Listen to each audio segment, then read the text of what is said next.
ڕاگەیاندنی کۆمیتەی ناوەندی کۆمەڵە سەبارەت بە باروزۆخی شەڕ لێجراوی ئێران. ڕەوتی ڕووداوەکان وا نیشان دەدەن کە شەڕ و تێکەڵچوونەکانی ئێستای نێوان ڕژیمی ئیسرائیل و کۆماری ئیسلامی ئێران خەریکە لە شەڕێکی سنوورزارەوە پەرەبستێنێت بۆ تێکەڵچوونێکی بەتەواو و گشتگیر.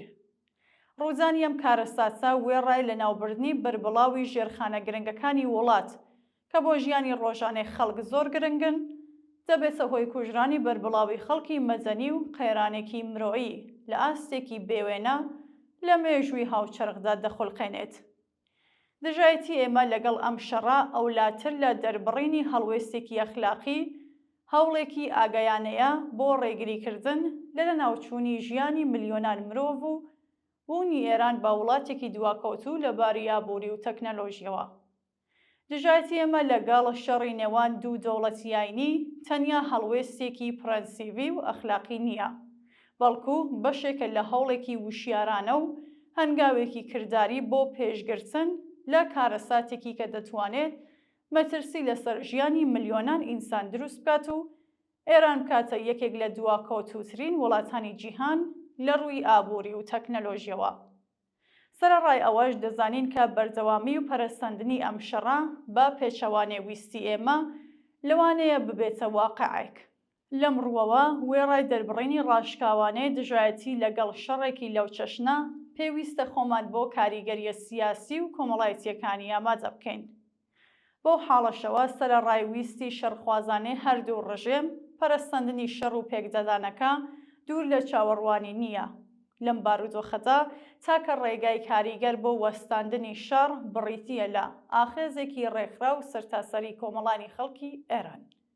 ئێمە ناتوانین ڕێگە بدەین بە ڕژیمی کۆماری ئیسلامی کە هیچ بەهایەک بۆ ژیانی خەڵک دانەنێت بە پێداگری لەسەر ئەو پرۆژە ناوەکیە بێمانایی خۆی کۆمەلگا بە بارمتە بگرێت. نابێ لە بەرامبەر شەڕێکدا کە هەردوو ڕژیمی جەنایەتکار بە درێژە پێدانی خەڵک دەکەنە ئامانجی پێشکەوتووترین چەکە کۆمەڵکوژیەکان بێدەنگ بین. پێویستە لە چوارچێوەی خەبات لە پێناو ڕووخاندنی کۆماری ئیسلامی داخوازی وەستاندنی خێرا و دەستبەجێ شەڕ ببێت بە یەکێک لە داواکاریە سەرەکیەکانی خەڵکی ئێران. یەکێک لە هێما سەرەکیەکانی سەرکەوتنی ئاخێزی جەماوەرە لە دژی شەڕ بریتیە لە ڕێکخراوبوون و گشتگیربوونی. بەشداری چالاکی ئەو دامەزراوە مەدەنی و بزوسنەوە کۆمەڵایەتیانەی کە لە دەیەکانی ڕابردوودا خەباتێکی بەردەوام و هەمەلایەنەیان لە دژی ڕژیمی ئیسلامی بەرەوپێش بردووە و خاوەنی ئەزموونێکی دەوڵەمەندن لە بواری کاری وشیاردەرانە ڕێک خستنی و ڕێبەریکردنی ناڕەزایەتیە جەماوەریەکان ڕۆڵێکی گرنگیان لە بەسەرکەوتن گەیاندنی ئەم خەباتەدا دەبێت. جگە لەوەش هاوکاری و یەکگرتووی نێوان حەزبە چەپ و هێزە پێشڕەوەکان یەکێکە لە پێویستیەکانی شکڵگرتنی ئاخێزی جەماوەری لە دژی شەڕ. ئەزموونی ئاخێزی ژنجیان ئازادی جارێکی تر نیشانی داکا کوردستان نەک هەر ڕۆڵێکی نمونەیی بەڵکو بەرپرسیارەتیەکی پێشنگایەتیشی هەیە لە بەرەو پێشبردننی خەباتی سەرتاسەریدا. سەرەڕای ئەوەش جەغ دەکەینەوە کە هیچ ناوچەیەک بە تەنیا و بەبێ پەیوەندی بە خەباتی سەرتاسەریەوە ناتوانێت سەرکەوتن مسۆگەر بکات. ئەمڕۆ بەردەوامی ئاخێزی ژنجیان ئازادی دەبێت خۆی لە چوارچێوەی ناڕزایەتی جەماوەر لە دژی ئەم شەڕە کۆنەپەرستانەدا ببینێتەوە. ئەم بابەتە پێویستی بە ئامادەبوونی بەردەوامی خەڵک لە مەیداندا و هەروەها داهێنانی کردجاری هێزە سیاسیەکان و ڕێخستنی جەماوەری هەیە.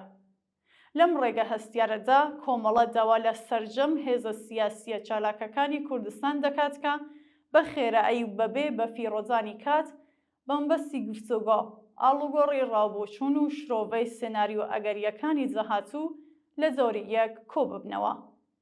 پێویستە ئێمە ئەگەرە نەخوازرا و چاوەڕوان نەکراوەکانی ئەم شەڕە ماڵوێرانکەرە بە وردی لە بەرچاو بگرین و خۆمان بۆ وەڵامێکی بە کۆمەڵ ئامادە بکەین. تەنیا لە ڕێگەی هاوفکری و هاوکاری کرداریەوە دەتوانرێت ئامادەی بە کۆمەڵ پەرە پێ بدرێت. گفتوگۆ و هاوکاریەکانی لەم چەشنە دەتوانێت ڕۆڵێکی گرنگ بگیڕێت لە پەرەسەندنی ئامادەی بە کۆمەڵ یەکگرتووی هێزە ئازادی خوازەکان و هاوهەنگاوبوون لە بەرامبەر جاهاتوێکی هەستیار و پڕ مەترسیدا. کمیتەی ناوەندی کۆمەڵە ڕێکخراوی کوردستانی حەزبی کۆمۆنیستی ئێران 26 جۆزەردانی 1404 هەچاوی.